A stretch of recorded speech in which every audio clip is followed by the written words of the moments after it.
Tri-City Sports Now. You got me, Marky Billson here. Because we had Goslin talking about Pro Football Hall of Fame. I love the Pro Football Hall of Fame. I mean, yeah, I was once named to they've got it's called now the Ford Hall of Fans. It was the Visa Hall of Fans. I was part of that once. So it was 20 years ago. Okay, so I mean, that's my favorite. I love Cooperstown. I've been to Cooperstown, the setting. I mean, you would retire to Cooperstown, New York. You know, it's that pastoral, or baseball fields everywhere, a lot of hotels too, because it's Hall of Fame. You know, you get to go to the Hall of Fame every day and discover something new. Of course, I'm a guy who could say, hey, look, that's Chuck Tanner's cap from his 1,000th victory, and look at it every day. I really could. Or the Hilda Chester statue, or something like that. I mean, I could do that, you know. But I love Cooperstown. The Hockey Hall of Fame, I told you how unique that is, and I like that. I mean, when it was in South Bend, I went to the College Football Hall of Fame. I haven't been to Springfield, you know. I've been to the, East Tennessee Hall of Fame display that was, that's in the airport, where they got the plaques up there. That's not exactly, yeah, you know, but.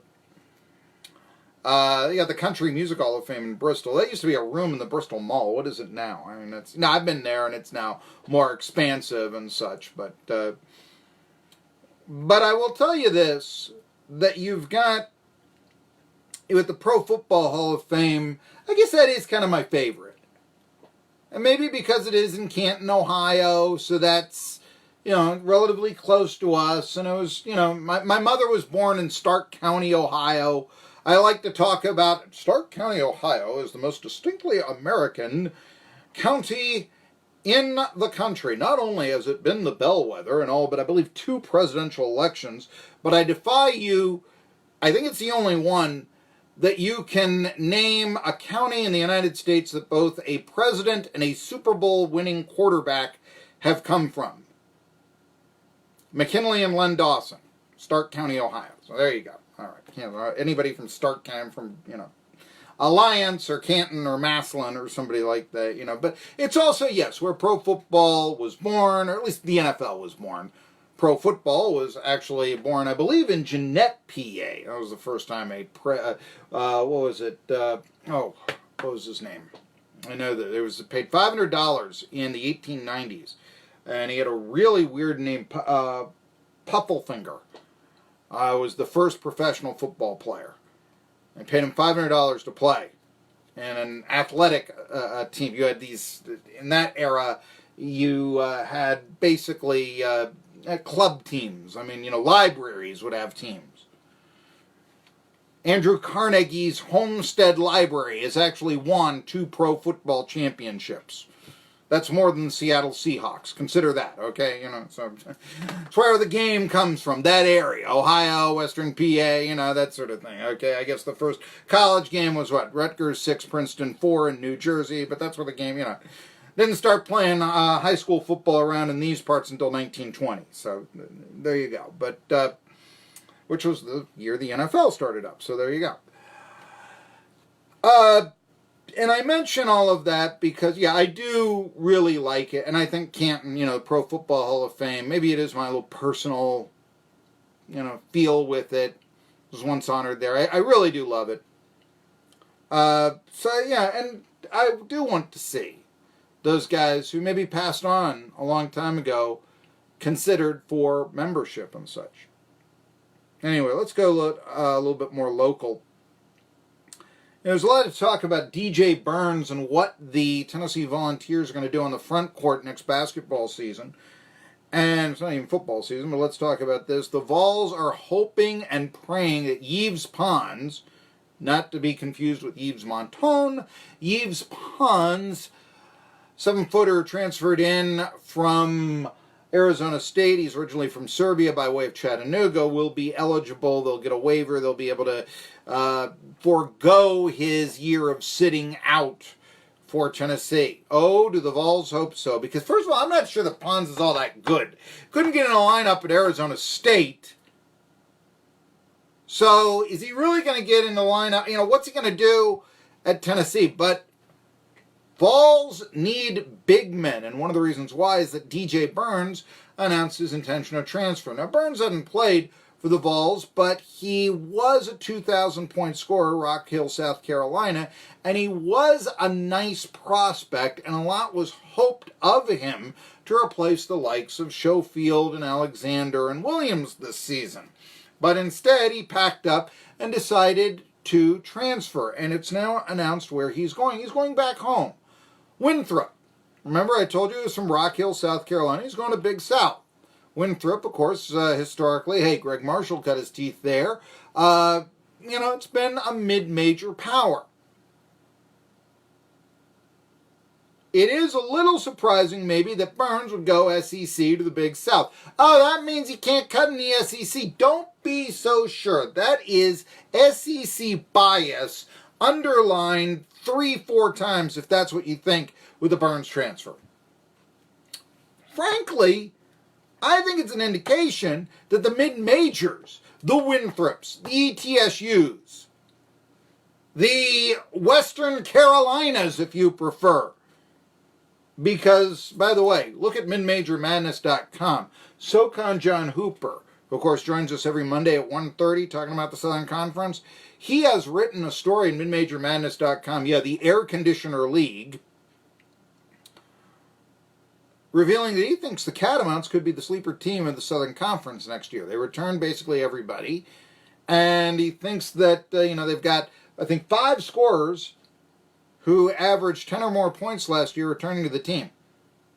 I think Skip Prosser could do well. By the way, something else. If you are a Catamounts fan, if you are listening in North Carolina, then I would urge you to go and like us on Facebook, 1420 WEMB Sports Radio, where you will be able to watch the interview I did 2 years ago with now deceased Catamounts head coach Larry Hunter.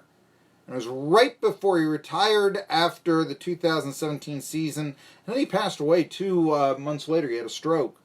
But we've got one of his last interviews, and it's up on our Facebook page. You can see it in the video section. Just scroll down a little bit. If you can't find it, then I tell you what, why don't you start following me on Instagram? You'll find it there.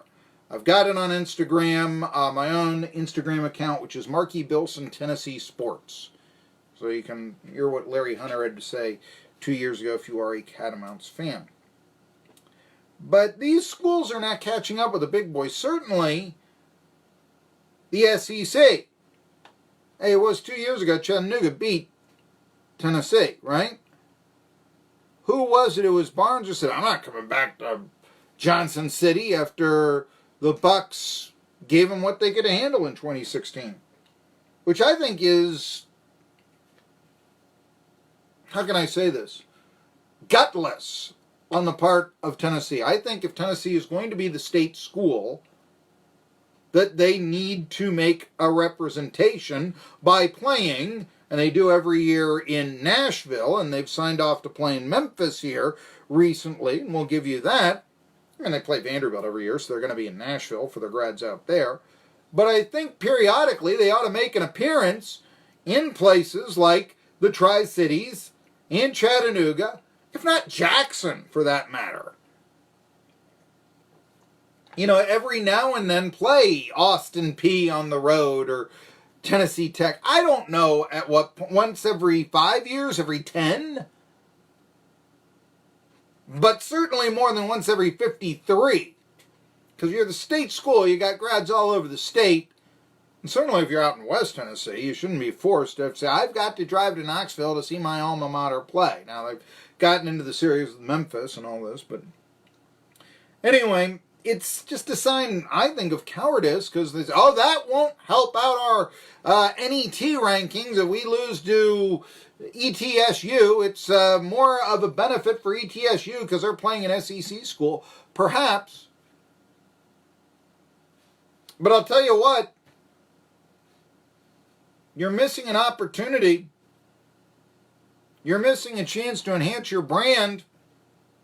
You're missing a chance to keep the bums in their place, if you want to talk about that. Because if you're losing DJ Burns to a mid-major, if you're losing DJ Burns to Winthrop, you better reinforce to the communities of the Tri-Cities and Chattanooga and all that, to play them periodically and, yes, keep the bums in their place.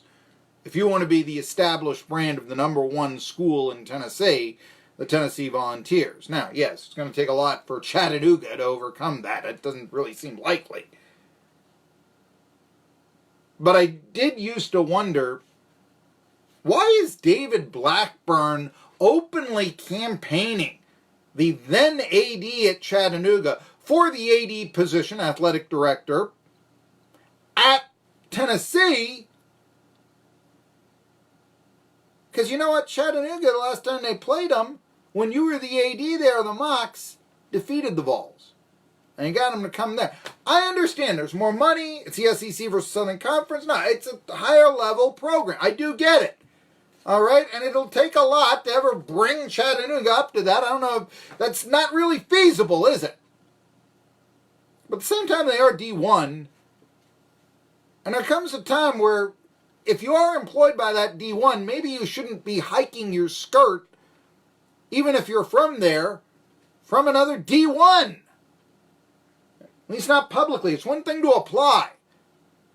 It's another to campaign publicly when you're the AD at Chattanooga. And I think this is one of the reasons why the Mocs have fallen on hard times since the dismissal of Blackburn the last couple of years. But anyway, that's the news. DJ Burns going from Tennessee to Winthrop.